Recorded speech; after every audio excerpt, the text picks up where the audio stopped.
Tara, samahan nyo si Bokyong mag-nature trip kasi medyo siya ay bad trip, char. Sinundo ko na ang mga tropa. Una si paring Anjo, pagkatapos si Boy Tato, mukha siyang Arabo. At syempre si paring Mr. J. Pupunta pala tayo sa Arayat, Pampanga. May tropa tayo doon na nag-uumpisa din mag-vlog. At masaya doon sa kanila. Tignan nyo yung dati naming punta.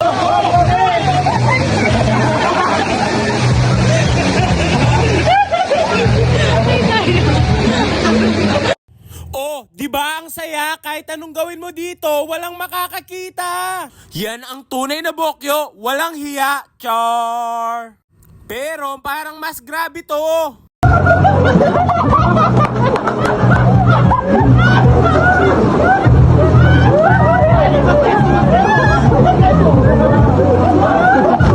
Grabe ka, paring Anjo, dapat di mo na ginawa, inulit mo pa. Oh, tara na, kahit masarap balikan ang nakaraan, kailangan nating mag-focus sa kasalukuyan. Char! Ang drama mo, Bokyo! Nandito na tayo kina paring BK. Paki-suportahan din ang kanyang mga vlog. Napakaganda din ng kanyang mga content. Pasyal-pasyal lang, parang walang problema sa buhay. Char! Sinubukan ko ditong tumugtog.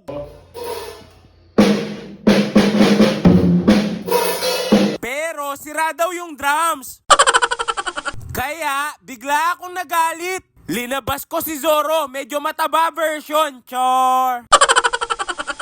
Dito, ang ganda ng view. Kaya pinicturan namin ang aming mga motor. Kaso pagod ang aking motor sa biyahe.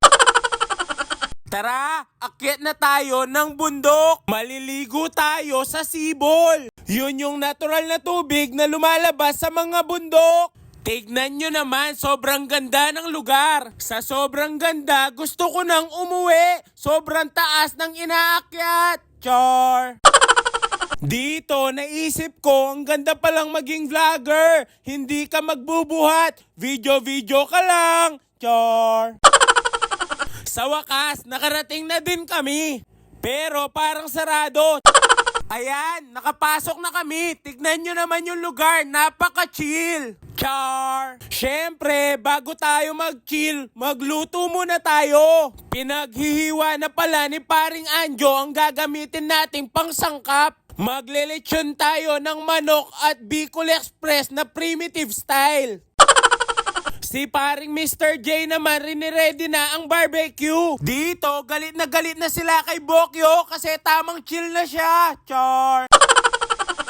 Biro lang, gumagalaw din si Bokyo. Mahirap na, baka ma-stroke. Char! Dito, tinutuhog na namin ni paring BK Vlog sa kwayan ang manok. Si paring Boy Tato naman nagpapabaga na ng uling.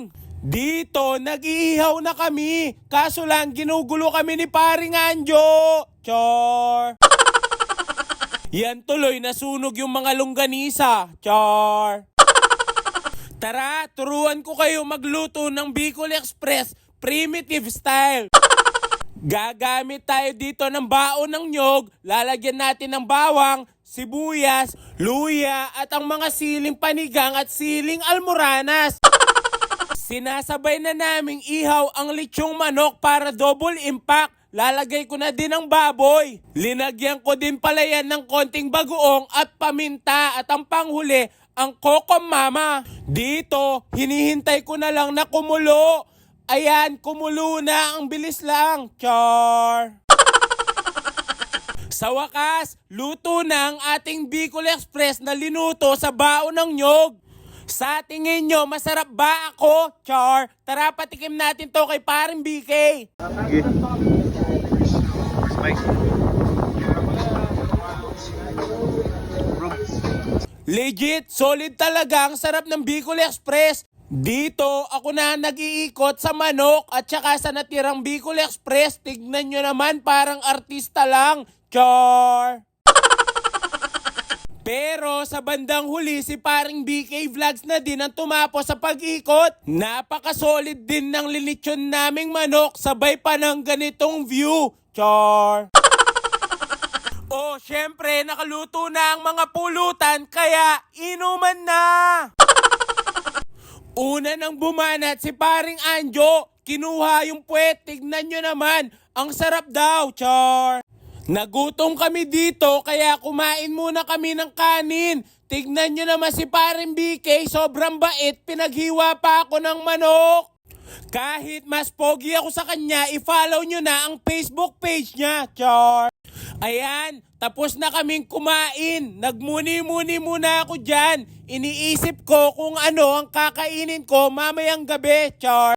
Simple pero maganda dito sa pinuntahan naming lugar. Nakakaalis talaga ng stress. Wala lang sanang mga wrong turn dito, char. Merong dumating mga estudyante. Duda ko na sila ay nagkating lang. Umiinom din sila ng alak kaya binigyan ko sila ng pulutan. Mukha din kasi silang lasinggerong may pangarap.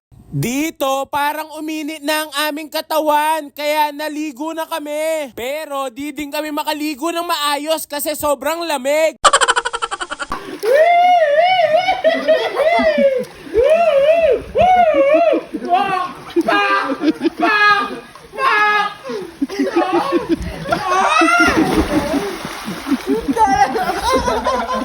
Geng.